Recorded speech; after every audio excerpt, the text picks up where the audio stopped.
இதனால யோவான் 2ஆம் அதிகாரத்திலிருந்து நாம் பார்க்க போகிறோம். யோவான் 2ஆம் அதிகாரம் உங்களுக்கு எல்லாருக்கும் தெரியும். கானாவூர் கல்யாணத்தை குறித்த ஒரு சம்பவம். அதுக்குரிய பாடங்கள் அந்த I would like to share the screen. உங்களோட இது 6வது பாகத்திற்குள்ளாக இருந்து கொண்டிருக்கிறோம். யோவான் எழுதின சுவிசேஷம். இந்த நாள்ல கானாவூர் திருமண வீட்டில் நடந்த சம்பவம். 2ஆம் அதிகாரம் முதல் 12 வசனங்கள் கானாவூர் திருமணத்தை குறித்து சொல்லப்பட்டிருக்கிறது. இந்த கானாவூர் எங்க இருக்குன்னா, நம்ம ஏற்கனவே கடந்த வாரம் 1ஆம் அதிகாரம் கடைசி பாகத்துல பார்த்த நிறைய நபர்களை குறித்து பார்த்தோம். அந்திரேயால் அவருடைய சகோதரனாகிய பேதுரு, பிலிப்புவை குறித்து பார்த்தோம், நத்தானுவேலை குறித்து பார்த்தோம், இந்த புத்தகத்தை எழுதிய யோவானை குறித்தும் பார்த்தோம். ஏன்னா யோவானும் அந்திரேயாவும் யோவான் ஸ்நானனுடைய சீஷர்கள். சோ அப்போ மொத்தம் 5 பேர் இயேசு அல்லாது அவருடைய சீஷர்களாக மாற்றப்பட்டவர்கள் அந்திரேயா, யோவான், அப்புறம் பேதுரு, பிலிப்பு, நத்தானுவேல். நத்தானுவேல் தான் இந்த கானாவூர் ஒரு ஊர்க்காரர் தான் நத்தானுவேல். அதான் அவர் கேட்டாரு, கலிலேயாவில இருந்து நன்மை, நாசரேத்தூர்ல இருந்து நன்மை வரக்கூடுமோ? சோ இந்த இடங்களை குறித்து நீங்க அறிந்திருக்க வேண்டும். கலிலேயா வடக்கு பகுதி, மத்திய பகுதி சமாரியா, தெற்கு பகுதி யூதேயா. இந்த பிலிப்பு, அந்திரேயா, பீட்டர், பேதுரு எல்லாமே பெத்சாயிதா ஊரார். அப்புறம் யோவானை பார்த்தீங்கன்னா கப்பர்நகூம். இதெல்லாம் மத்திய இந்த கலிலேய கடலை சுற்றியுள்ள பகுதிகள். ஏன் இந்த இடங்களை தெரிஞ்சா இன்னும் புரிந்து கொள்வதற்கு ஏதுவாக இருக்கும். கானாவூர்ல ஒரு திருமணம். அந்த கானாவூர் எங்க இருக்குன்னா, அந்த மேப்ல பாத்தீங்கன்னா இதுதான் கானாவூர். இது கலிலேயா கடல். இதை சுற்றி நிறைய பட்டணங்கள், கொராசின், கப்பர்நகூம், திபேரியு, இந்த பட்டணங்களை தான் அவர் சபித்தார். கொராசின், கப்பர்நகூம், பெத்சாயிதா, இந்த 3 பட்டணங்களும் சபிக்கப்பட்ட இடம் நிறைய இருக்குதானா. இங்கதான் நாயினுதவை, நாசரேத் தான் இருக்குது. கானாவூர் இங்க இருக்குது, கலிலேயா பகுதி. இது சமாரியா பகுதி. மேல கீழே இதுமேயான்னு போட்டிருக்கு, அதாவது ஜூடேயா பகுதிகள். சோ இந்த 2ஆம் அதிகாரத்தை 2 பகுதிகளாக பிரிக்கலாம். ஒண்ணு, முதல் 12 வசனங்களும் திருமண வீட்டில், கலிலேயாவில் உள்ள திருமண வீட்டில், கானாவூர் திருமண வீட்டில் நடந்த அற்புதம். அடுத்தது 2வது 13ல இருந்து 24 தேவனின் வீட்டை குறித்து, கிறிஸ்துவின் பக்தி வைராக்கியம்.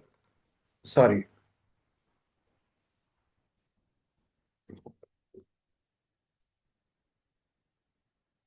தேவனின் வீட்டை குறித்து கிறிஸ்துவின் பக்தி வைராக்கியம். முதல்ல வாசித்து விட்டு பல விவரங்களுக்குள்ளாக நாம் கடந்து செல்லலாம். 3ஆம் நாளிலே கலிலேயாவில் உள்ள கானாவூர்ல ஒரு கல்யாணம் நடந்தது. ஏன்னா இப்போ ஆண்டவராய் இயேசு கிறிஸ்துவினுடைய சீஷர்களை தேர்ந்தெடுத்தாச்சு.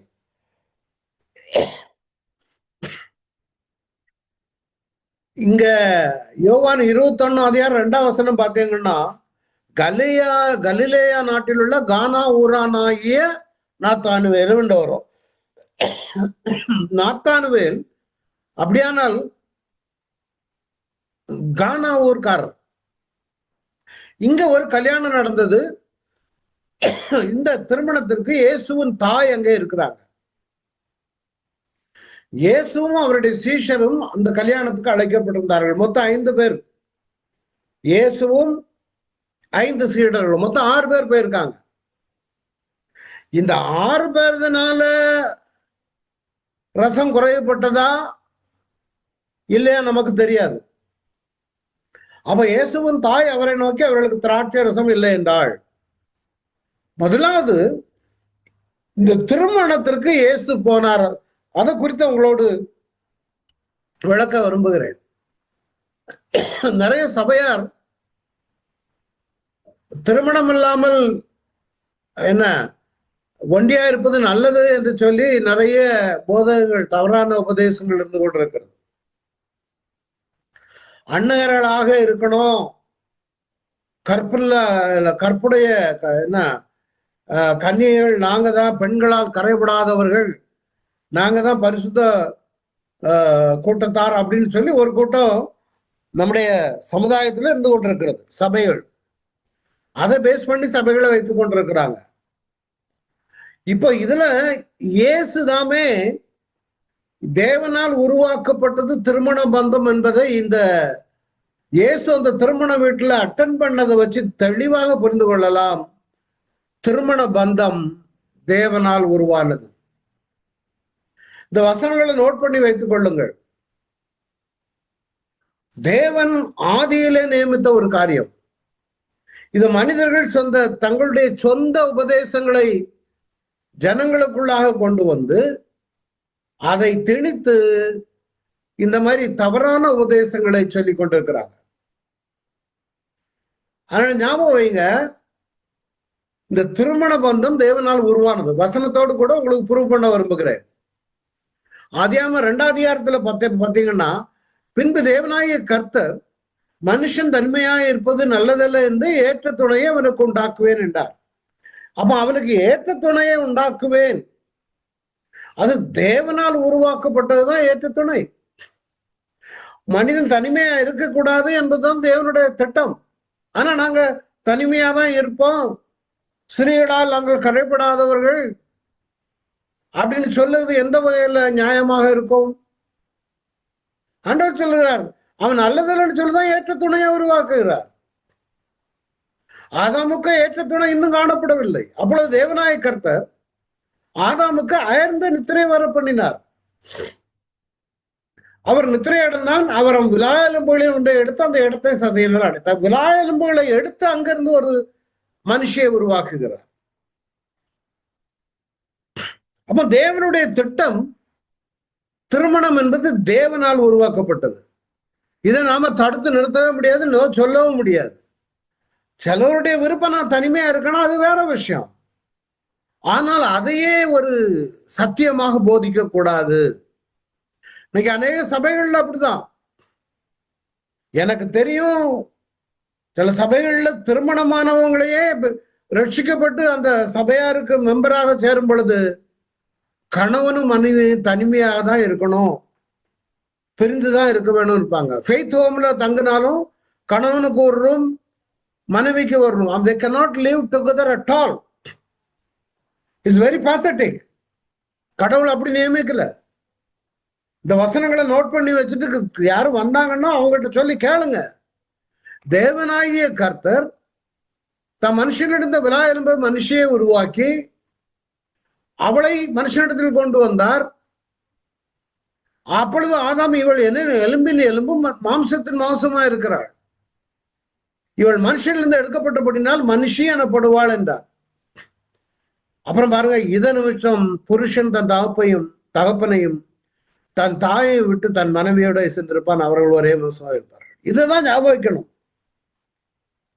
தகப்பனையும் தாயை விட்டு மனைவியோட இசைந்திருப்பான். ஆண்டவர் எங்க பிரிந்திருக்கணும் சொல்லியிருக்கிறார்? அவர்கள் ஒரே மாம்சமா இருக்கணும். நீதிமொழிகள்ல பாத்தீங்கன்னா, திருமணம் தேவனால் உருவாக்கப்பட்டது இல்லை, மனுஷன் தனிமையா இருப்பதுதான் நல்லதுன்னு நீங்க போதனை கேட்டீங்கன்னா எப்படியாக இப்படி சொல்லி இருக்குது? குணசாலியான ஸ்திரீயை கண்டுபிடிப்பவன் யார்? அப்ப ஒருத்தன் குணசாலியான ஸ்திரீயை தேடினோம். அவளுடைய விலை முத்துக்களை பார்க்கலும் உயர்ந்தது. அவள் புருஷனுடைய இருதயம் அவளை நம்பும். அவன் சம்பத்து குறையாது. அவள் உயிரோடுக்க நாளெல்லாம் அவனுக்கு தீமை அல்ல நன்மையே செய்கிறாள். அவள் உயிரோடு இருக்கிற நாளெல்லாம் அவனுக்கு தீமை. அப்படியானால் இருவரும் இருந்து நடத்துகிறது தான் குடும்பம். அதுதான் பைபிள் சொல்லுது. அந்த திருமணத்திற்கு இயேசு போயிருந்தார். இன்னொருக்கு பாருங்க வசனங்கள். கர்த்தருக்கு பயந்து அவள் வழியில் நடக்கிறவனவன் பாக்கியவான். உன் கைகளின் பிரயாசத்தை நீ சாப்பிடுவாய், உனக்கு பாக்கியம் நன்மை உண்டாயிருக்கும், உன் மனைவி உன் வீட்டோரங்களில் திராட்சை கொடிய போல இருப்பாள். அப்போ கணவன் மனைவி பிள்ளைகள் பந்தியை சுற்றி ஒலிவு மர கன்றுகளை போல இருப்பார்கள். கர்த்தருக்கு பயப்படுகிற மனுஷன் இவ்விதமாய் ஆசீர்வதிக்கப்படுவார். அப்ப திருமணம், மனைவி, பிள்ளைகள் என்பது கர்த்தரால் ஆசீர்வதிக்கப்படுகிற ஒரு காரியம். இத விட்டுக்கிட்டு என்ன மாதிரி ஜனங்களை வஞ்சிக்கிற கூட்டங்கள் நகி இருக்கிறாங்க. அது ரொம்ப ஒரு துக்கமான ஒரு காரியம். நகைகளை எடுத்து மீசையை எடுத்து பரிசுத்தத்தை குறித்து போதனை கிடையாது, பிரித்தெடுக்கப்பட்ட வாழ்க்கையை குறித்து போதனை கிடையாது, நீதியை குறித்து போதனை கிடையாது, வசனங்களுக்கு கீழ்ப்படிதலை குறித்து போதனை கிடையாது. திட்டமும் தெளிவுமாக சொல்லப்பட்டிருக்கிறது. சில அதுக்குன்னு தங்களுக்கு தகுந்தால வசனங்களை கொண்டு வருவாங்க. இந்த இடத்துல நான் அதை எடுத்து போதிக்க வரல. நாம் அவருடைய சரீரத்தின் அவயங்களாயும் அவருடைய மாம்சத்திற்கும் அவருடைய எலும்புகளுக்கும் உரியவர்களாகவும் இருக்கிறோம். இதை நிமித்த மனுஷன் தன் தகப்பனின் தாயை விட்டு தன் மனைவியுடன் சேர்ந்து இருவரும் ஒரே மாம்சமா இருப்பார். அதான் சொல்லுகிறார், தெளிவா சொல்றாரு. இந்த ஒரு நிமிஷம்,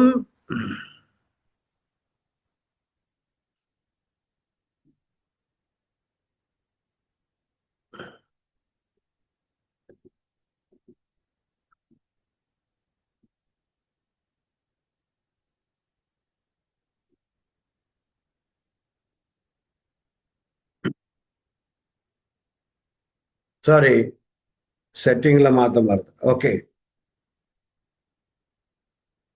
இந்த ரகசியம் பெரியது. நான் கிறிஸ்துவை பற்றி சபையை பற்றி சொல்லுங்க. சபையை குறித்து எழுதும்போது சொல்கிறார், எப்படியும் உங்களிலும் அவனவன் தன்னில் அன்பு கூறுகிறது போல தன் மனைவியினிடத்துல அன்பு கூற கடவன், மனைவியும் புருஷனிடத்தில். அப்படின்னா நல்ல தெளிவா இருக்குது. புருஷன், மனைவி, பிள்ளைகள். இந்த நீதிமொழிகள் 18:22 பாத்தீங்கன்னா, மனைவியை கண்டடைகிறவன் நன்மையானதை கண்டடைகிறான், கர்த்தரால் தயவும் பெற்றுக் கொள்கிறான். அப்படின்னா இது வசனம் என்ன சொல்லுது அப்படின்னா, திருமணம் என்பது தேவனால் நியமிக்கப்பட்டது. சில உபதேசங்கள் அதான் சொல்லப்பட்டிருக்கிறது. தீமோத்தேயுவில் எழுதுகிறார், ஆகிலும் ஆவியானவரால் வெளிப்படையாய் சொல்லுகிறபடி பிற்காலங்களிலே மனசாட்சியில் சூடண்ட பொய்யருடைய மாயத்தினாலே சிலர் வஞ்சிக்கிற ஆவிகளுக்கும் பிசாசின் உபதேசங்களுக்கும் செவி கொடுத்து விசுவாசத்தை விட்டு விலகி போவார்கள். யாரு? சிலர் விசுவாசிகள் தான். அவங்க பொய்யருடைய மாயம், வஞ்சிக்கிற ஆவி, பிசாசுகளின் உபதேசம். அவங்க எப்படி போதிப்பாங்களாம்? விவாகம் பண்ணாதிருக்கவும். அப்போ எவன் விவாகம் பண்ணாதிருக்கவும் என்று சொல்லுகிறானோ அவன் வஞ்சிக்கிற ஆவிகளுக்கு கீழ்ப்படுகிறவன்.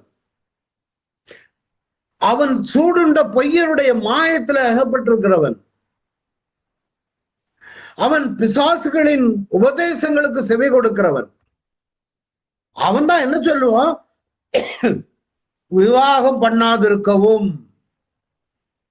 விசுவாசிகளும் சத்தியத்தை அறிந்தவர்களும் ஸ்தோத்திரத்தோடு அனுபவிக்கும்படி தேவன் படைத்த போஜன பதார்த்தங்களை விலக்கவும், அதை சாப்பிடாத இதை சாப்பிடாத என்று அந்த பொய்யர் கட்டளையிடுவார்கள்.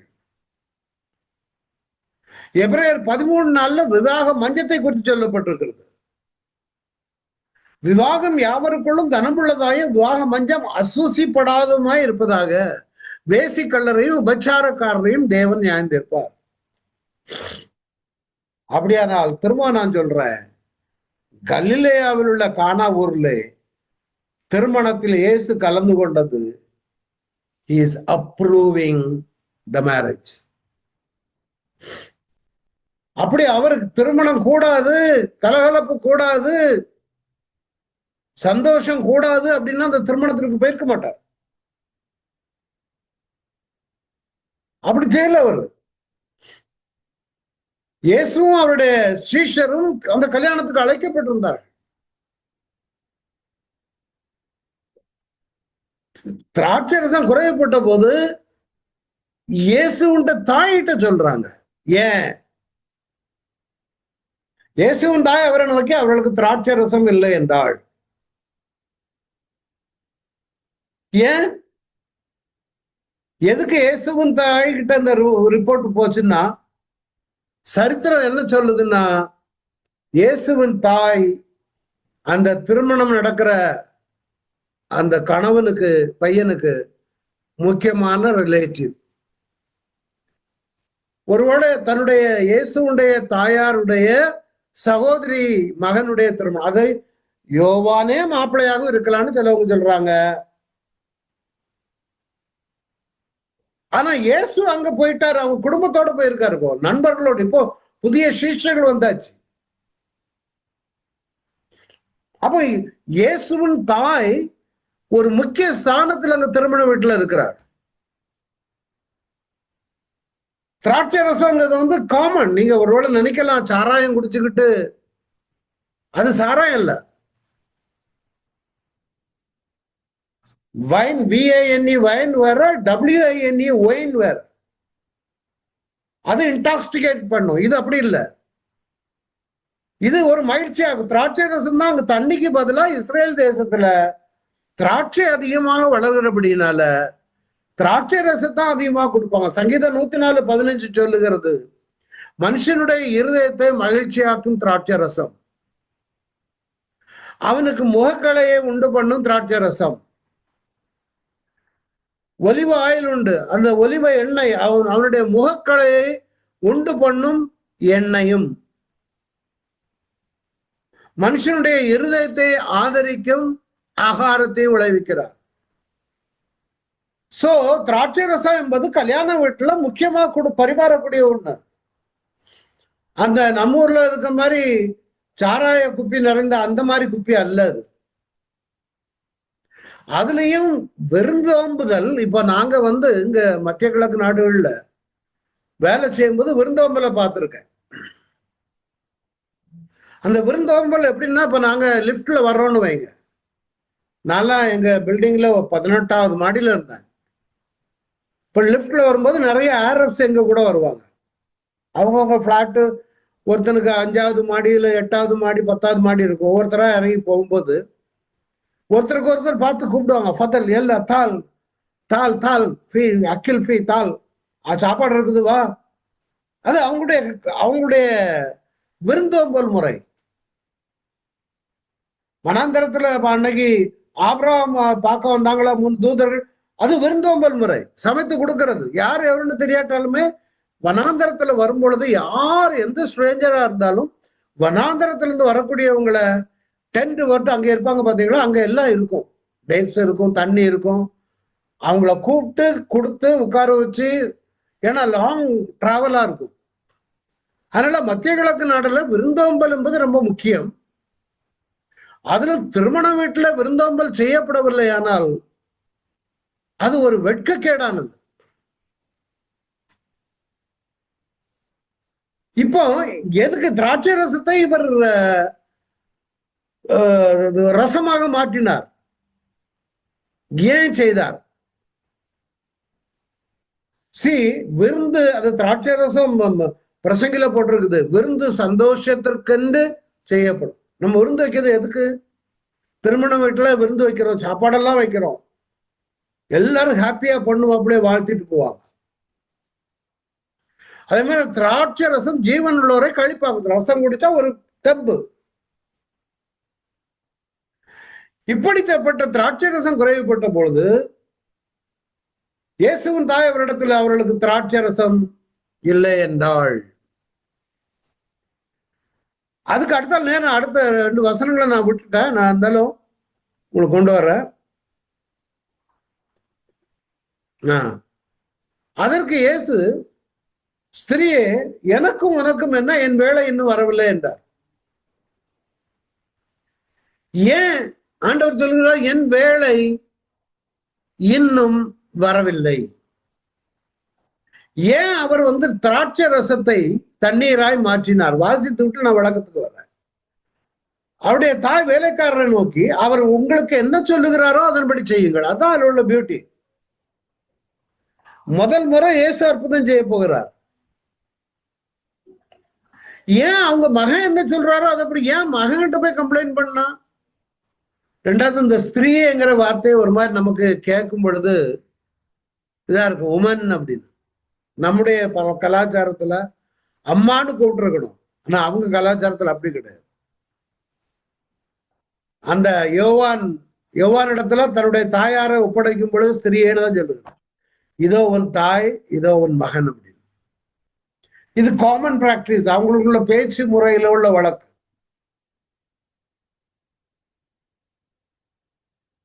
இந்த என் வேலை இன்னும் வரவில்லை. எந்த ஒரு காரியத்தை செய்தாலும் அவர் பிதாவினால் சொல்லப்பட்டு அந்த வேலையில தான் போய் அவர் வேலையை செய்வார். அதான் இந்த வசனங்கள் சொல்லுகிறது.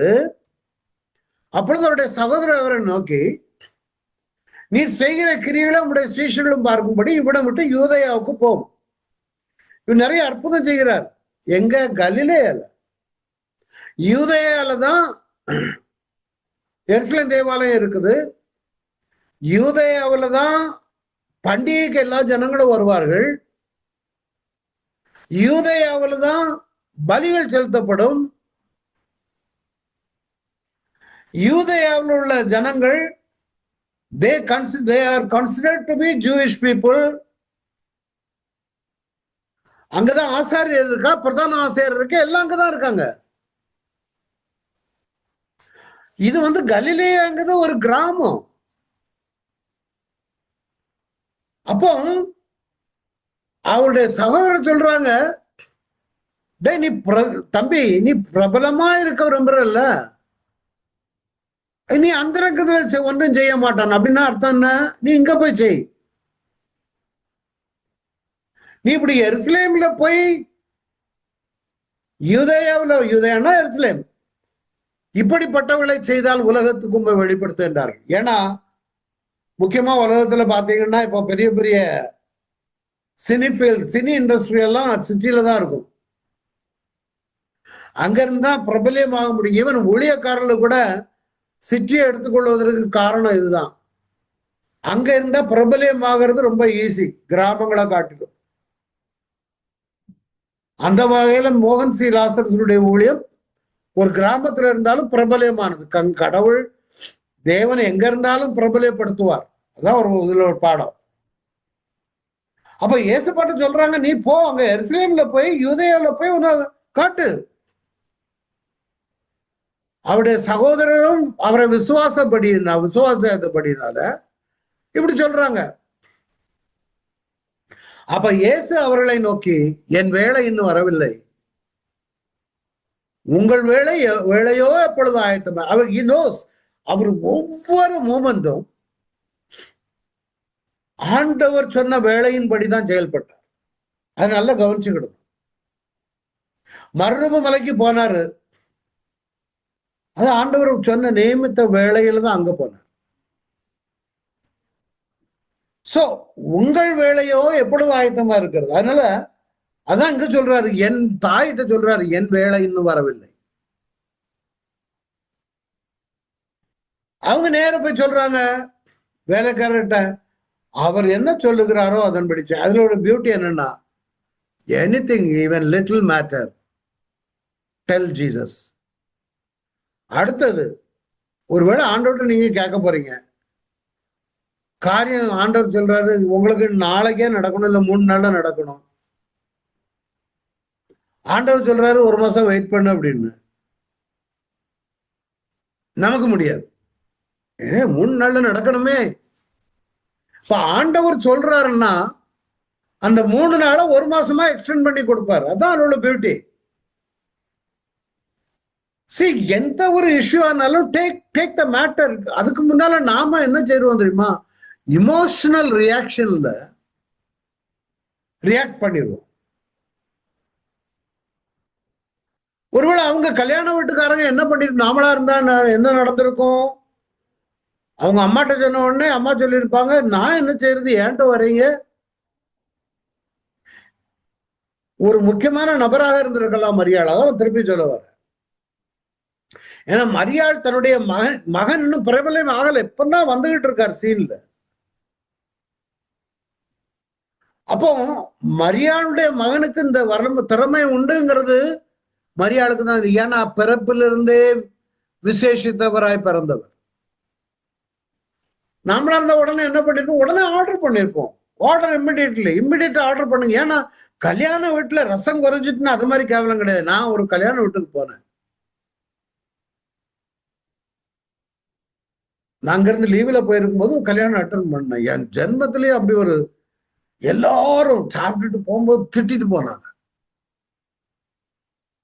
ஏன்னா சாப்பாடு கொண்டு வைக்கும்போது அந்த அவியல் எல்லாம் ஒரு டேபிள் ஸ்பூன்ல கொண்டு வைக்கிறாங்க. ஒரு வேணும், ஒரு 2-3 காய் வரும். சிப்ஸ் ஒரே ஒரு சிப்ஸ், பனானா சிப்ஸ். அதாவது நம்ம அங்க கல்யாண வீடுகள்ல நான் பாத்தீங்கன்னா நல்லா தாராளமா கோரி வைப்பாங்க எல்லாரும். அப்புறம் போகும்போது நான் எல்லாருடைய கேட்டேன். எல்லாரும் ஒரு மாதிரி சீ எல்லாம் என்ன சாப்பாடு. வசதி இல்லாதவங்களா உள்ள இருந்த வசதி ரொம்ப வசதி வாய்ந்தவர் அவர்.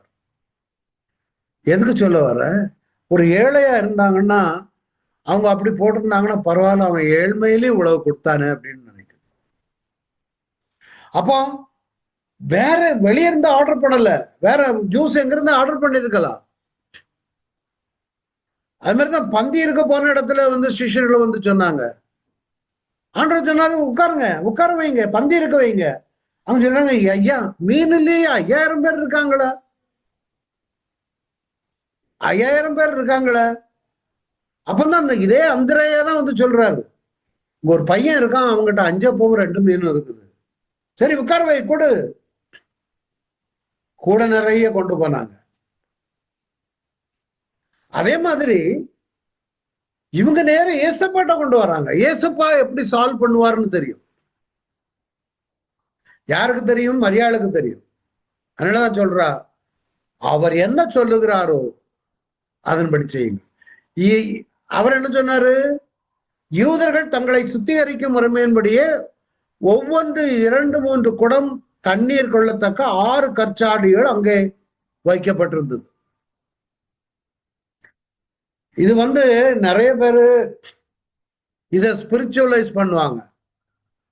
அதாவது பிரமாணத்திலிருந்து புதிய நியமனத்துக்கு ஆண்டவர் கொண்டு வர, அது எனக்கு தெரியாது.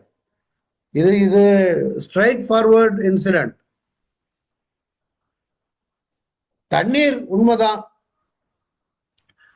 யூதர்கள் தங்களை சுத்திகரிக்கும் முறைமையின்படியே ஒவ்வொன்று 2-3 குடம் தண்ணீர் பிடிக்க கொள்ளத்தக்க 6 கற்சாடிகள். நம்ம ஊர்ல எத்தனை பேருக்கு தெரியும்னு தெரியல. எங்க ஊரு திருநெல்வேலி மாவட்டத்துல திருக்குறங்குடின்னு ஒரு இடம். அங்க ஒரு அண்ணா இருக்காங்க, ராஜா. எங்க வீட்டு வாசல்ல எல்லாம் எப்பவும் ஒரு பெரிய பேசின்ல தண்ணியும் அதுல ஒரு செம்பு இருக்கும். எங்க வீட்டை சுற்றி விவசாய நிலங்கள். அப்ப யார் எங்க வீட்டுக்குள்ள வந்தாலும் முதல் வேலையாக அந்த தண்ணியை எடுத்து காலை கழுகிட்டு தான் வீட்டுக்குள்ள வருவாங்க. ஏன்னா அந்த இடமெல்லாம் ரொம்ப தூசி பிடிச்ச இடம், கால் அழுக்கா இருக்கும். அந்த நாட்கள்ல செருப்புங்கிறது ரொம்ப அபூர்வம். நான் 1960 அந்த நாட்களை சொல்லி கொண்டிருக்கேன். அப்படியே செருப்பு போட்டு வந்தாலும் அதுவும் அழுக்காதான் இருக்கு எல்லாமே. அப்போ அதே மாதிரி யூதர்களுக்கு முறை, தங்களை சுத்திகரிப்பாங்க. சாப்பிடும்போது கை சுத்திகரிப்பாங்க, காலை சுத்திகரிப்பாங்க. ஞாபகம் இருக்கா, இயேசுவோடு சீஷர்கள் பந்தி இருக்காம வந்த பொழுது தண்ணீரை எடுத்து ஒரு சீலை இடுப்புல கட்டிட்டு அவருடைய கால்களை துடைக்க துவங்கினார். ஏன்? போஜனம் இருக்க போறாங்க. அதுக்கு முன்னால அந்த கால் எப்படி இருக்கும், அந்த தூசி படிந்த பூமியில நடந்து வந்தபடியினால அந்த கால் வந்து ரொம்ப அழுக்கா இருக்கும். அதனால அவங்க தரையில தான் உட்கார்ந்துருப்பாங்க. ஒரு ஆள் காலை நீட்டி உட்கார்ந்தா இன்னொரு ஆளு முகத்துக்கு நேரம் வரும், ஸ்மெல் அடிக்கும். சோ அந்த மாதிரி ரொம்ப ஒரு மாதிரியான சூழ்நிலையில வந்துடக்கூடாதுங்கிறதுக்காக கால்களை, சீஷர்களுடைய கால்களை இயேசு கழுவினார். அப்பதான் யூதாஸ்கார வந்து சொன்னான், பேதுரு சொன்னான், என்ன கழுவாதவனுங்க ஆண்டவரே, ஐயா நீர் பெரியவர் இல்ல, நீர் ஆண்டவர் வேண்டாமா சொன்னா உனக்கு பங்கு இல்லைன்றார். மூழ்கினவன் சுத்தமா இருக்கிறான் தான், உண்மைதான். நாம குளிச்சுட்டு போறோம் காலையில, உண்மைதான். ஆனா வீட்டுக்கு வரும்போதெல்லாம் காலை கழுகிட்டு தான் வரும். இது சுத்திகரிப்பு ரொம்ப முக்கியம். அதுதான் இதனுடைய அர்த்தம். அந்த வீட்டுல சுத்திகரிக்கிற ஜாடி இருந்துச்சு. தேவன் வேலைக்க ஜாடிகளில் தண்ணீரை நிரப்புங்கள் என்றார். ஹாஃப் இல்ல, ஹாஃப் ஒருவேளை நிரப்பியிருந்தா என்ன சொல்லியிருப்பாங்கன்னா, மீதி ஏற்கனவே ஹாஃப் ரசம் இருந்துச்சு, இவங்க மிக்ஸ் பண்ணிட்டாங்கன்னு வரும். ஆனா இயேசு சொல்லுகிறார், ஜாடிகளில் தண்ணீரை நிரப்புங்கள். அவர்கள் அவைகளை நிறைய நிரப்பினார்கள். அவர் அவர்களை நோக்கி நிரப்பிட்டு அவ்வளவுதான் முடிஞ்சது. இவர் தொடல, ஜெபம் பண்ணல, ஒண்ணும் பண்ணல. இப்பொழுது மொண்டு பந்தி விசாரிப்புக்காரனிடத்தில் கொண்டு போங்கள் என்றார். அவர்கள் கொண்டு போனார்கள். இதுதான் விசுவாசம். என்னடா தண்ணியை தூக்கிட்டு போக சொல்றாரு அப்படின்னு ஒருவேளை நான் நினைக்கிறேன், அந்த தண்ணியை மொண்டு எடுத்துட்டு போகும்போது எடுத்து பார்த்துப்பான், இது என்னது தண்ணியா, கலர் வித்தியாசமா இருக்குது. எடுக்கும் போதே மொண்டு சொல்லக்கூடிய விசாரிப்புக்காரர்களுக்கு தெரிந்திருக்கும். அப்போ அந்த திராட்சை ரசம் எங்கே இருந்து வந்தது என்று தண்ணீரை மொண்ட வேலைக்காரருக்கும் தெரிந்ததே அன்றி யாருக்கு தெரியாது? பந்தி விசாரிப்புக்காரனுக்கு தெரியாது. ஆனா தண்ணீரை எடுத்துட்டு போகக்கூடியவங்களுக்கு தெரியும். இது நம்ம விட்ட தண்ணீர் இல்ல, நம்ம விட்ட தண்ணீர் இவ்வளவு பியூர் ரசமாயிட்டு அப்படின்னு சொல்லி தண்ணீரை மொண்டு கொண்டு வந்த வேலைக்காரருக்கு தெரியும். பந்தி விசாரிப்புக்காரனுக்கு தண்ணீரை மொண்ட வேலைக்காரருக்கு தெரிந்தது என்று பந்தி விசாரிப்புக்காரனுக்கு தெரியாதனால் அவன் திராட்சை ரசமாய் மாறின தண்ணீரை ருசி பார்த்த போது மணவாளனை கூப்பிட்டு கேட்கான். இப்போ மணவாளன்ட்ட கேட்கிறாங்க. அப்ப இதுக்கு இன்சார்ஜ் யாரு? மணவாளன் கேட்கிறான். எந்த மனுஷனும் முன்பு நல்ல திராட்சை ரசத்தை கொடுத்து அது நம்ம இன்னும் மாத்தி போட்டோம்னா, எந்த மணவாளனும் நல்ல திராட்சை ரசத்தை முதல்ல கொடுப்பான். ஜனங்கள் திருப்தி அடைந்த பின்பு ருசி குறைந்ததை கொடுப்பான். நம்ம ஊர் பாஷையில சொல்ல போனா, நம்ம ஊர்ல என்ன பண்ணுவாங்கன்னா, சாம்பார் இருக்குதுன்னு வைங்களேன், சாம்பார் தகையில கூட்டம் நிறைய வந்துட்டு அவன் வீட்டுக்காரன் சொல்லியிருப்பான், 800 பேர் வருவாங்கன்னு. 1200 பேர் வந்துட்டாங்க, சாம்பார் பத்தாது. உடனே என்ன செய்திருவான்? முடிய போற ஒரு பாதிக்கு மேல வரும்போது தெரிஞ்சிடும், பத்தாது, தண்ணியை ஊத்தடான்ருவான். உண்மைதானே? அப்ப ருசி குறைஞ்சிடுமா குறையாதா? குறைஞ்சிடும். அதே மாதிரி அங்க கானாவூர் கல்யாண வீட்டுல முதல்ல நல்ல ரசத்தை கொடுத்து தரங்கள் நல்லா சாப்பிட்ட பிற்பாடு ருசி குறைந்ததை கொடுப்பான். ஏன்? ஒருவேளை சிலவங்க சொல்றாங்க, இது எந்த அளவுக்கு உண்மையோ, நல்ல ரசம் குடிச்சு ஒருவேளை கொஞ்சம் கிக்கு ஏறுமா இருக்கும், எப்படியும் அதுல கொஞ்சம் போல ஆல்கஹால் கண்டென்ட் இருக்கலாம். ரெண்டாவது கொடுக்கும்போது இந்த ருசி தெரியாது, ருசி குறைந்ததை கொடுப்பான். ஆனா அப்படி இருக்காது. நான் நினைக்கிறேன், பத்தாவது திகையாதுன்னு தீர்ந்த உடனே தண்ணியை மிக்ஸ் பண்ணி கொடுத்துருவோம்.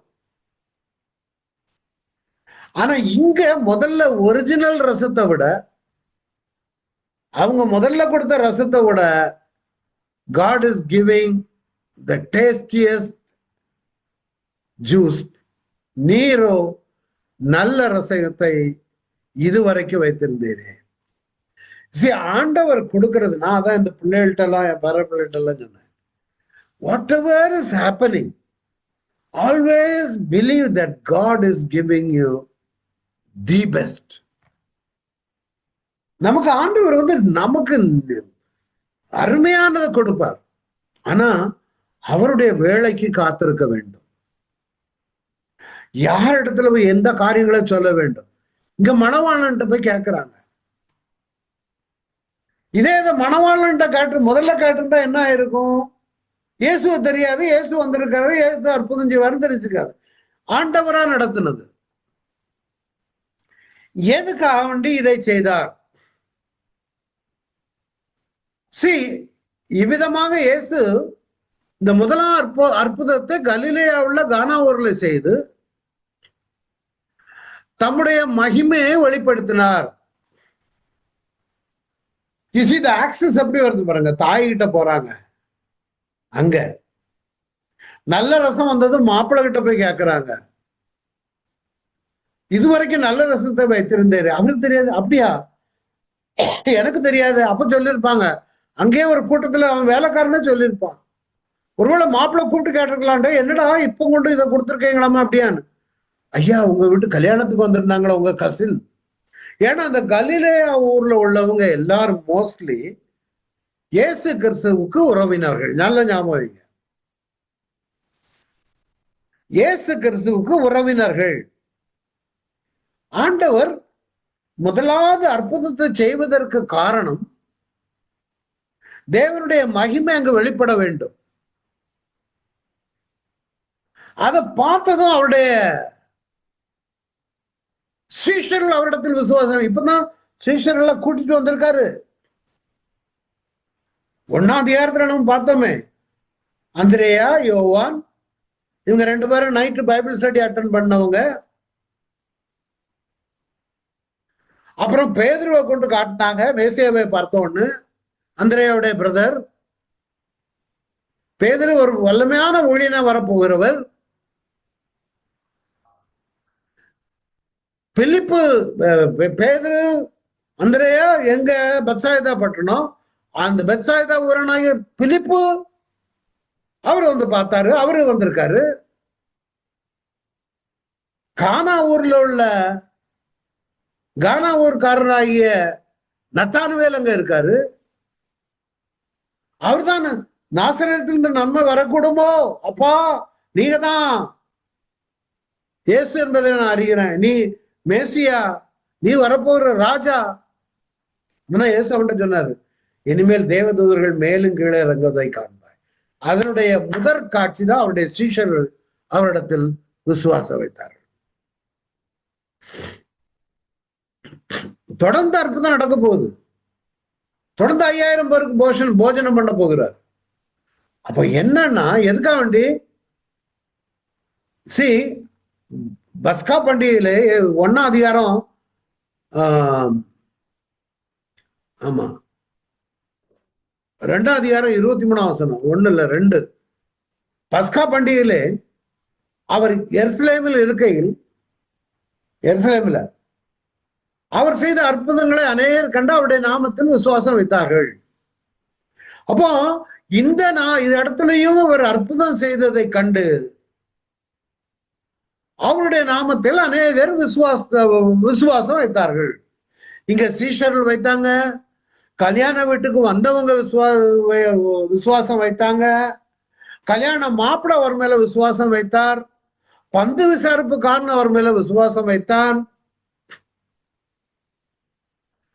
எருசலேமில் அற்புதம் செய்த பொழுது அங்குள்ள ஜனங்கள் எல்லாம் அவருடைய நாமத்தில் விசுவாசம் வைத்தார்கள். அப்ப அவர் அற்புதம் செய்தனுடைய நோக்கம் அவர் தேவனுடைய குமாரன் என்பதை ஜனங்கள் விசுவாசிக்க வேண்டும். அதன் பின்பு அவரும் அவருடைய தாயாரும் அவருடைய சகோதரரும் அவருடைய சீஷரும் கப்பர்நகூம் போய் அங்கே சில காலம் தங்கினார்கள். அதான் கப்பர்நகூம் எங்க இருக்குன்னு பார்த்தோம், கடற்கரை ஓரத்து பட்டணம். இப்ப அவருக்கு பிரதரு, அம்மா, சீஷர்கள் எல்லாம் இவர் கூட ஒரு கூட்டத்தை கூட்டு போறாரு. அப்ப இயேசு செய்த முதலாம் அற்புதத்தினுடைய நோக்கம் அவருடைய நாமம் மகிமைப்பட வேண்டும். அவர் தன்னுடைய மகிமையை வெளிப்படுத்துகிறார். 2வது நோக்கம் ஜனங்கள் அவரிடத்தில் விசுவாசம் வைக்க வேண்டும். 3வது அவருடைய விசேஷமாக அவருடைய சீஷர்கள் விசுவாசத்தில் பலப்பட வேண்டும். அப்பதான் அவர் கூட தொடர்ந்து பயணம் பண்ண முடியும். இவர் தேவனுடைய குமாரன். ஒரு சத்தம் கேட்பாங்க, வானத்திலிருந்து ஒரு சத்தம் கேட்கும், இவர்களுடைய நேச குமாரன், இவர்கள் பிரியமா இருக்குதெல்லாம் போக போக போக போக is being confirmed to the people around him. அதனாலதான் எருசலேமில் உள்ள ஜனங்கள் அவர் மேல் விசுவாசம் வைத்தார்கள். கலிலேயில உள்ளவங்க வச்சா பரவாயில்ல, ஏன்னா அதெல்லாம் பாவப்பட்ட மீன்பிடிக்காரர்கள், ரொம்ப டவுன் ட்ராடன் பீப்புள். ஆனா எருசலேமில் உள்ள ஜனங்கள் விசுவாசம் வச்சாங்க பாருங்க, அதுதான் யூதர்களுக்கு பிடிக்கவில்லை. பரிசேயர்கள் சதுசேயர்கள் இந்த ஆசாரியர்கள் கூட்டத்துக்கு இது பிடிக்கவில்லை. இதனுடைய சைடு எஃபெக்ட் பின்னால பார்க்கலாம். சோ தன்னுடைய முதலாம் அற்புதத்தை துவங்கி ஏசப்பா தன்னுடைய ஊழியத்தை துவங்குகிறார். அங்கே முதலாம் அற்புதத்துல அவர் தன்னுடைய மகிமையை வெளிப்படுத்தினார் என்று பார்க்கிறோம். அடுத்தது 13-25 வந்த வர தேவனுடைய வீட்டை குறித்து, தேவனுடைய வீட்டை குறித்து கிறிஸ்துவின் பக்தி வைராக்கியம். இந்த வசனம் அவருடைய வீட்டை குறித்து கிறிஸ்துவின் பக்தி வைராக்கியம் 13-25 வரை வசனத்தை வாசிக்கிறேன். பின்பு யூதருடைய பஸ்கா பண்டிகை சமீபமா இருந்தது. நல்லா ஞாபகம். அப்பொழுது இயேசு எருசலேமுக்கு போய் தேவாலயத்துல ஆடுகள் மாடுகள் புறாக்களாகிய இவைகளை விற்கிறவைகளையும் காசுக்காரர் உட்கார்ந்து இருக்கிறதையும் கண்டு கயிற்றினால் ஒரு சவுக்கை உண்டு பண்ணி அவர்கள் யாவரையும் ஆடு மாடுகளையும் தேவாலயத்துக்கு புறம்பே துரத்தி விட்டு காசுக்காரருடைய காசுகளை கொட்டி பலகைகளை கவிழ்த்து போட்டு புறா விற்கிறவர்களை நோக்கி இவைகளை விடத்திலிருந்து எடுத்துக்கொண்டு போங்கள், என் பிதாவின் வீட்டை வியாபார வீடாக்காதிருங்கள் என்றார்.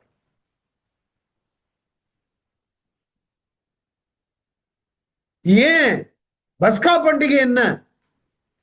அங்க பஸ்கா பண்டிகையில எதுக்கு ஆடுகளும் மாடுகளும் புறாக்களும் வந்தது? நம்ம பண்டிகைகளும் பலிகளை குறித்து நிறைய எடுத்திருக்க. உபாகம் எடுக்கும் போது எடுத்திருக்கிற, யாத்திராகம் எடுக்கும் போது பஸ்கா பண்டிகை குறித்து எடுத்திருக்கிற. எத்தனை பேர் உங்களுக்கு ஞாபகம் இருக்க தெரியல, நிறைய பேர் புதிதா வந்திருக்கிறனால இந்த பஸ்கா பண்டிகைகள்ல தான் பலிகள் செலுத்தப்பட வேண்டும். யாத்திராகம் 12ஆம் அதிகாரத்துல பார்த்தா தெரியும். 7 வகையான பண்டிகைகள் உண்டு எருசலேம்ல. அந்த 7 பண்டிகைகளை யூத பண்டிகைகள். 1ஆம் மாதம், 3ஆம் மாதம், 7ஆம் மாதம். இந்த 1ஆம் மாதத்துல 3 பண்டிகைகள். நிசான் மாதம் 14ஆம் தேதி பஸ்கா, அடுத்த நாள் புளிப்பில்லா அப்ப பண்டிகை, ஒரு வாரம், அதற்கு அடுத்தது முதற்கனி. இது 1ஆம் மாதம் நடக்கக்கூடிய பண்டிகை. சிலவங்க இந்த பண்டிகையை புளிப்பில்லா அப்ப பண்டிகை, இந்த 3 பண்டிகைகளையும் சேர்த்து புளிப்பில்லா அப்ப பண்டிகை என்று சொல்லுவார்கள். அடுத்தது 3ஆம் மாதம் நடத்தக்கூடிய பண்டிகை. 3ஆம் மாதம் நடத்தக்கூடிய பண்டிகை தான், ஒரு நிமிஷம், 3ஆம் மாதம் நடத்தக்கூடிய பண்டிகை பெந்தெகோஸ்தே பண்டிகை. இது 3ஆம் மாதம் 50வது நாள். 1ஆம் மாதத்திலிருந்து 50வது நாள் 7 வாரங்கள் கழித்து செய்யப்படுகிற பண்டிகை பெந்தெகோஸ்தே பண்டிகை. அடுத்தது 7ஆம் மாதம் 1ஆம் தேதி எக்கால பண்டிகை. அந்த 7ஆம் மாதம் 10ஆம் தேதி பாவ நிவர்த்தியின் நாள்.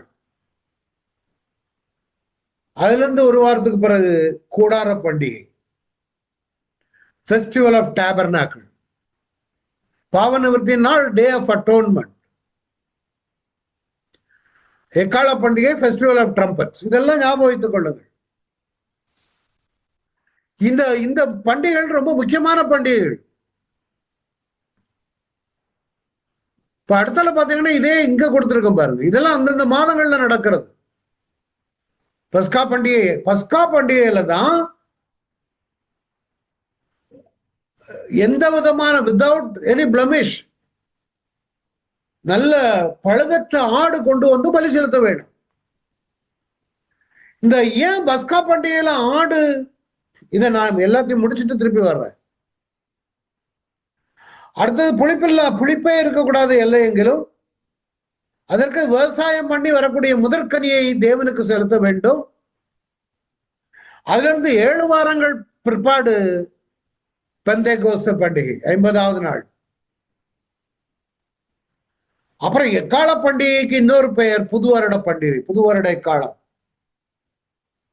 10ஆம் தேதி பாவ நிவர்த்தி நாள், அதுக்கு பிறகு கூடார பண்டிகை. இந்த 7 பண்டிகைகளும் முக்கியமான பண்டிகைகள். இப்போ இந்த பண்டிகைகள்ல சுற்றியுள்ள நாடுகள்ல இருந்து எல்லா பண்டிகைகளுக்கும் வருவாங்க. பண்டிகைகளை கொண்டாடுவதற்கு வருடத்தில் 3 முறை இங்க எல்லா ஆண் மக்களும் வர வேணும். உபாகமம் 16:16 இருக்குது. நான் அடுத்தல காட்டுறேன் வசனம். அப்படியானால் இந்த பாருங்க, இங்க சுற்றியுள்ள மத்திய கிழக்கு, மத்திய தரைக்கடலை சுற்றியுள்ள நாடுகளில் உள்ள பெந்தேகோஸ்தே நாள்ல எல்லா பண்டிகையிலும் வருவாங்க. யூதர்கள் தங்களை சுத்திகரித்துக் கொள்வதற்கு ஆயத்தமாக முன்னாடியே வந்து விடுவார்கள். இயேசு அங்க போனா பிரபலமாகலாம். ஏன்னா இந்த அற்புதத்தை பார்க்கிற ஜனங்கள் எல்லாம் அற்புதத்தை கண்டு இயேசுவை மகிமைப்படுத்திக் கொண்டு இந்த இடங்களுக்கு போவாங்க. அதனாலதான் இயேசு அந்த பண்டிகை நாள்ல எருசலேமுக்கு போகிறார். பின்னாட்கள்ல பவுல் ஊழியம் சொல்லியே இந்த இடங்களுக்கெல்லாம் போன பொழுது அவருக்கு கொஞ்சம் சுலபமா இருந்துச்சு. ஆமா, நாங்க பண்டிகையில பார்த்தோம் இயேசுவை. அது it was more easy for Paul the apostle to proclaim the gospel. எல்லாமே தேவன் திட்டமாய், அழகாய், நேர்த்தியாய் செய்த காரியங்கள். இது இதுக்கு மாத்திரம் பெந்தேகோஸ்தே நாள் மாத்திரமல்ல. இந்த பாருங்க, வருஷத்துல 3 தரம் புளிப்பில்லா அப்ப பண்டிகையிலும், அதான் நான் பஸ்கான்னு சொன்னேன். வாரங்களின் பண்டிகையிலும், அதாவது 7 வாரங்கள் கழித்து 3வது இந்த பண்டிகையை 3வது பண்டிகை கூடார பண்டிகைன்னு காமனா சொல்லுவாங்க. காமனா சொல்லக்கூடியது இது 7வது மாசம் கொடார பண்டிகை, புளிப்பில்லா பண்டிகை, வாரங்களின் பண்டிகை. அதே மாதிரி இங்க என்ன சொல்றாரு, வருடத்தில் 3 தரம் புளிப்பில்லா அப்ப பண்டிகை, வாரங்களின் பண்டிகை, அதான் பெந்தேகோஸ்தே பண்டிகை, கூடார பண்டிகை. உன் ஆண் மக்கள் எல்லோரும் உன் தேவனாய கர்த்தர் தெரிந்து கொள்ளும் ஸ்தானத்திலே அவர் சன்னதிக்கு முன்பாக காணப்படுவார்கள். இது உபாகமத்துல இன்னும் வரல, எருசலேமுக்குள்ள வரல. அவன் வருடத்தில் 3 முறை இந்த ஜனங்கள் வரும் பொழுது இவர் எருசலேம்ல போய், அதான் பிரதர் சொன்னாங்க, அவங்க சகோதரர்கள் சொன்னாங்க, நீ எருசலேம்ல போய் வித்தைகளை காட்டு, அப்புறம் நீ பிரபல்யமாகி விடலாம். அப்பதான் சொன்னார், ஏன் வேலைன்னு வரவில்லை. இப்போ தேவாலயத்துல எதுக்கு ஆடு மாடுகள் விற்கிறாங்க? சாரி,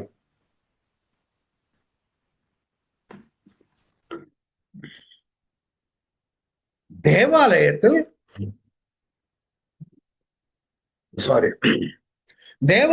எதற்காக ஆடு மாடுகளை விற்கிறாங்க? இந்த எல்லா ஊர்ல இருந்தும் பஸ்கா பண்டிகைகளுக்கு அங்க போவாங்க. போகும் பொழுது ஆடு மாடெல்லாம் கொண்டுட்டு போக முடியாது, கப்பல்ல தான் வரணும். அப்போ இவங்க என்ன செய்வாங்க, ஊர்ல இருந்து காசு கொண்டு வருவாங்க. இப்ப நாங்க இந்த ஊருக்கு வந்திருக்கோம், மத்திய கிழக்கு நாடுக்கு. இந்த ஊர்ல உள்ள மணி யுஏஇ திராம்ஸ். இந்திய பணத்தை யூஸ் பண்ண முடியாது. இங்க கொண்டு வந்து இந்த இந்திய பணத்தை கொண்டு வந்து இந்த திராம்ஸுக்கு மாற்றி தான் நாங்க செலவு பண்ண முடியும்.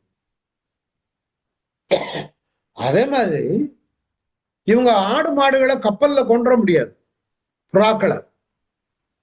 அப்ப அதை கேஷா கொண்டு வந்து தேவாலயத்துல டெம்பிள் ட்ரெஷரி இருக்கும், எக்ஸ்சேஞ்ச் பணம் மாத்துகிற இடம், அங்க கொண்டு வந்து மாத்துவாங்க. மாத்துறதுக்கு முன்னால ஆசாரியன்ட்ட போய் இந்த ஜனங்கள் வந்து ஆசாரியன்ட்டு தன்னுடைய பாவங்களை கன்ஃபார்ம் பண்ணணும், அறிக்கையிடணும். ஆசாரியன் கேட்டுட்டு சொல்லுவாரு, இடே நீ நிறைய பாவம் செய்திருக்க, உனக்கு 2-3 ஆடாவது வேணும். இன்னொருத்த வருவான், நீ பெரிய கொலைகாரன் இல்ல, ஆமா உனக்கு 5 ஆடு வேணும், மாடு வேணும், மாடுகளை பலி செலுத்தணும். சில பாவப்பட்டவங்க வந்தாங்கன்னா நீ புறா, ஒரு 4-5 புறா. இது யாரு? ஆசாரியன். ஆனா ஒரிஜினலா அப்படி கிடையாது. அவன் தேவனுடைய சன்னியத்திலிருந்து கேட்டு சொல்ற மாதிரி சொல்லுவான். ஆலயத்தில் உள்ள ஆசாரியனுக்கும் இந்த புறா ஆடு மாடு விற்கிறவனுக்கும் ஒரு பிசினஸ் கான்டாக்ட், இல்லீகல். என்ன, நான் ஒரு ஆடு அனுப்புனா எனக்கு கமிஷன் இவ்வளவு கொடுத்துடணும், 25%. 10 ஆடுனா அப்போ வச்சுக்காங்க எத்தனை %. அது மாதிரி ஒவ்வொரு மாட்டுக்கும் ஆட்டுக்கும் இவர் சொல்லி விடுறதுக்கு தக்கனாக ஈக்குவல் கமிஷனை அவருக்கு கொடுத்துருவாங்க. அப்போ இவர் ஆண்டவர் வந்து சாட்டையை எடுத்து அடிப்பதற்கு காரணம் ஒரு கள்ளத்தனமான கமிஷன் பிசினஸ் ஆலயத்தில் நடந்து கொண்டிருக்கிறது. இதுல யாரெல்லாம் இன்வால்வ்டு? ஆசாரியர்களும் இன்வால்வ்டு. இவன் அஷ்டம் போல ஆடை வித்து தள்ளுறான். அதனால ஆண்டவர் சொல்றாரு, என் பிதாவின் வீட்டை வியாபார வீடாக்காத.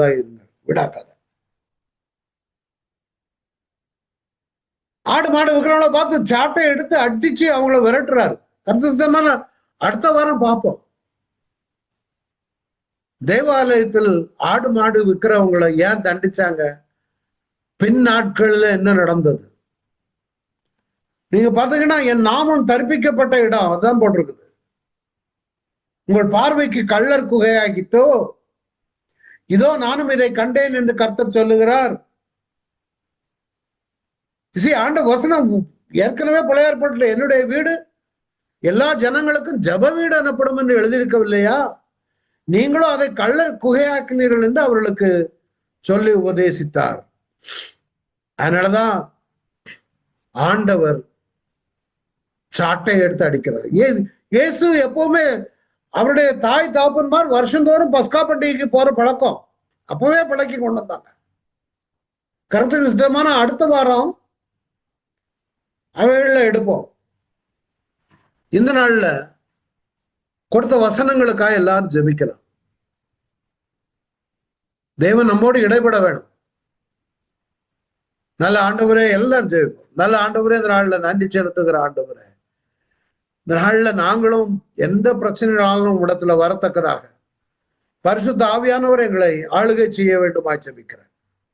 தடைகளை எடுத்து போடுங்க. எது எடுத்தாலும் மரியாள் உம்மிடத்தில் வந்தது போல நாங்களும் உம்மிடத்தில் வரத்தக்கதாக கர்த்தாவே எங்களை இந்த இடத்துல அழைத்து கொண்டு வாருங்க. உங்களுடைய நாம் மகிமைப்பட்டு எப்பவும் உம்மிடத்துல வந்து நாங்கள் அற்புதங்களை காண கிருபை செய்யுங்க. அவர் என்ன செய்கிறாரோ அதை செய்யுங்கள். நாங்களும் அப்படி செய்து உமக்கென்று சாட்சியாய் வாழ ஒப்பு கொடுக்கிறோம். பரிசுத்த ஆவியானவர் பொறுப்படுத்திக் கொள்ளுங்க. அந்த ஒவ்வொருவரையும் ஆசீர்வதிங்க ஆண்டவரே. தேவ கிருபை, தேவ சமாதானங்களோடு இருக்கட்டும். ஆசீர்வதிங்க, வழி நடத்துங்க. அன்பு இயேசுவின் மூலம் பிதாவே, ஆமென். என் ஆத்மாவே கர்த்தரை ஸ்தோத்திரி, என் முழு உள்ளமே பரிசுத்த நாமத்தை ஸ்தோத்திரி. என் ஆத்மாவே கர்த்தரை ஸ்தோத்திரி. கர்த்தர் சகல உபகாரங்களையும் மறவாதே. ஆமென். Thank you all for coming.